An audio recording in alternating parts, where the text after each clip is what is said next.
అండి welcome to Meenakshi creatives. నేను మీ మీనాక్షి రాజశేఖర్ని. ఇవాళ ఏంటి ఈ ఆనపకాయ చూపిస్తుంది అనుకుంటున్నారా? నేను ఇవాళ ఆనపకాయ చిల్లు కూర చేస్తానండి.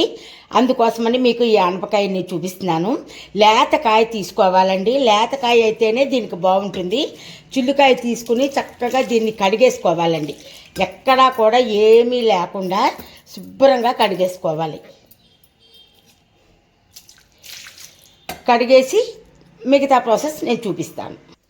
కడిగేసుకున్న ఈ ఆనపకాయకి మనం ఫోర్కుతో ఇలాగ కన్నాలు పెట్టుకోవాలండి. ఇలా అంతా కూడా కన్నాలు పెట్టుకోవాలన్నమాట. చూస్తున్నారు కదా, ఇలా అంతా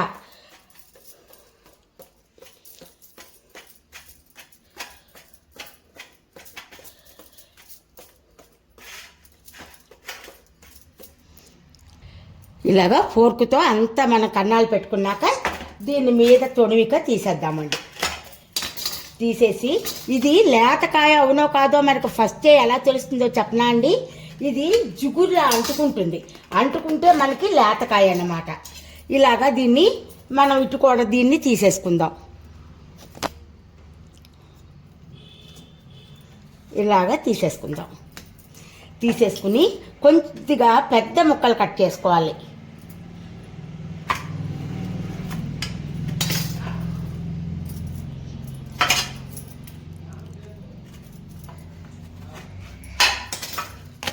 ఇలాగా పెద్ద ముక్కలు, చిన్నవి కాకుండా కొంచెం పెద్ద సైజులో మనం కట్ చేసుకోవాలి.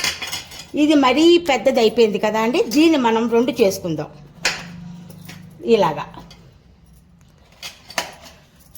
ఇలాగ మనం మొత్తం కాయ అంతా కూడా ఇలా తరిగేసుకుందాం. మనకి ఎంత కావాలంటే అంత. చూస్తున్నారా, సగం మాత్రమే తొక్కతో వేస్తున్నానండి. మిగతా అది మనం ఇలాగ పీల్ చేసుకోవాలి.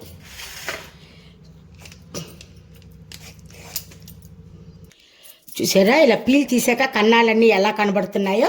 ఇప్పుడు దీన్ని మనం ఎప్పుడైనా మనం సాంబార్లో కానీ దేంట్లో కానీ మనం కట్ చేసుకున్నప్పటికీ ఒకే రకంగా ముక్క కట్ చేసుకున్న కూనీ కన్నా 2-3 విధాలుగా కనుక మనం ముక్క కానీ కట్ చేసుకున్నట్టయితే మంచి టేస్ట్గా ఉంటుందండి. అదొక రకమైన టేస్ట్ వస్తుంది. ఎప్పుడూ ఒకే రకంగా మనం ఉల్లిపాయ అవనియండి, ఆనపకాయ అవనియండి, అన్నీ ఒకే రకంగా కట్ చేసుకోకూడదు. ఇలాగా అన్నీ కట్ చేసుకుందాం. చూస్తున్నారు కదా, అన్నీ ఇలాగ నేను కట్ చేసి పెట్టుకున్నాను. కొన్ని ముక్కలు తొక్క తీసి, కొన్ని తొక్క తీయకుండా. ఇవి ఇలా పక్కన పెట్టుకుని మిగతా ప్రాసెస్ చూద్దాం. ఒక 3 ఉల్లిపాయలు తీసుకున్నాను, వీటిని పక్కన పెట్టుకుని మిగతా ప్రాసెస్ చూద్దాం. ఒక 3 ఉల్లిపాయలు తీసుకున్నాను, వీటిని కూడా కట్ చేసుకుని పక్కన పెట్టుకుందాం. ఇప్పుడు ఒక మిక్సీ జార్ తీసుకుని దాంట్లో ఈ ఉల్లిపాయలు వేసేద్దాం. ఉల్లిపాయలు వేసేసి అందులో ఒక కొద్దిగా ధనియాలు, అలాగనే జీలకర్ర కొంచెం, ఇంకా కారం, కొద్దిగా కారం.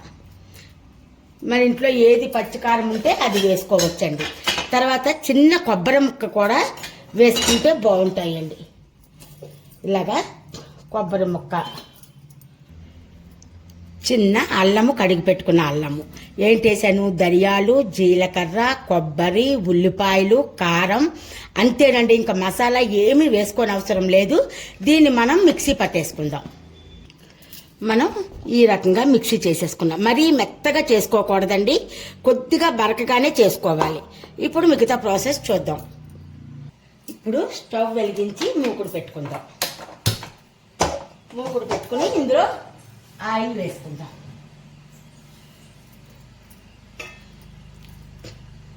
కొద్దిగా ఎక్కువగానే వేసుకోవాలండి. ఆయిల్ ఎక్కువ వేసుకుంటేనే ఇది బాగుంటుంది.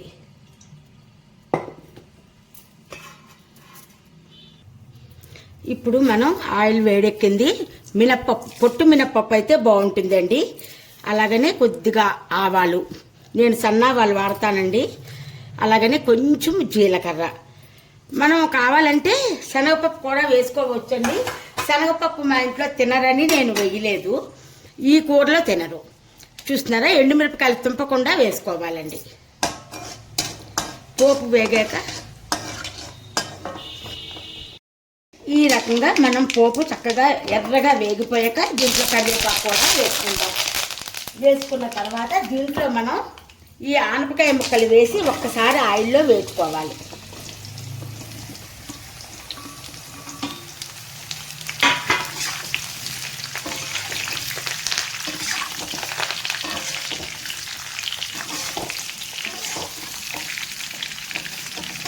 ఇలా వేగనివ్వాలి కాసేపు. చూస్తున్నారా, ఇలా పచ్చి వాసన పోయే వరకు దీన్ని వేసుకోవాలన్నమాట. చూడండి, ముక్కలు కొంచెం లోపలికి వెళ్ళిపోయాయి. ఈ టైంలో మనం ఈ అన్ని మిక్సీ చేసుకున్న ముద్ద మనం దీంట్లో వేసేసుకుందాం. వేసుకుని దీన్ని కూడా ఒక్కసారి వేగనియ్యాలండి. వేగితే దీనికి ఉన్న పచ్చి వాసన కూడా పోతుంది. ఇది ఇలా కలిపేసుకుని ఒకసారి మూత పెట్టుకుందాం. దీంట్లో టేస్ట్కి సరిపడా ఉప్పు వేసుకుందామండి. వేసుకుని దీన్ని మనం మూత పెట్టేసుకుందాం. ఆ నీటి కూర కదండి, ఆ ఉప్పు వేసేసరికల్లా కూర చక్కగా మగ్గిపోతుంది. మనం కూర ఉడికిందో లేదో మూత తీసి చూద్దాం. చూస్తున్నారా, మనం అస్సలు నీళ్లు పోయలేదు. పోయకపోయినా ఎంత బాగా చక్కగా ఉడికిపోయిందో. ఇది పూర్తిగా ముద్దగా ఉడకనియ్యకూడదండి. చిన్న కొంచెం అంటే ఎలా చెప్పాలంటే 90% ఉడకాలి, ఒక 10% ఉడకకూడదు అనమాట. ఇప్పుడు కూర చక్కగా ఉడికిపోయిందండి. మనం ఒక బౌల్లోకి తీసేసుకుందాం.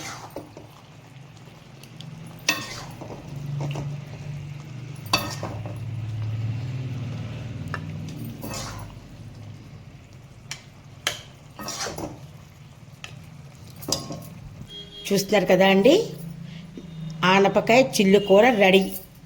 కరివేపాకుతో గార్నిష్ చేసుకున్నాం. ఈ వీడియో కనుక మీకు నచ్చినట్టయితే లైక్ చేయండి, షేర్ చేయండి, బెల్ ఐకాన్ క్లిక్ చేయండి. మన కొత్త నోటిఫికేషన్స్ మీకు వస్తాయి. అయితే ఈ కూర మీకు అందరికీ నచ్చింది అనుకుంటున్నాను. సర్వే జనో సుఖనో భవంతు. అందరూ బాగుండాలి, అందులో మనం ఉండాలన్నదే మన కాన్సెప్ట్. ఉంటానండి, మీ మీనాక్షి రాజశేఖర్.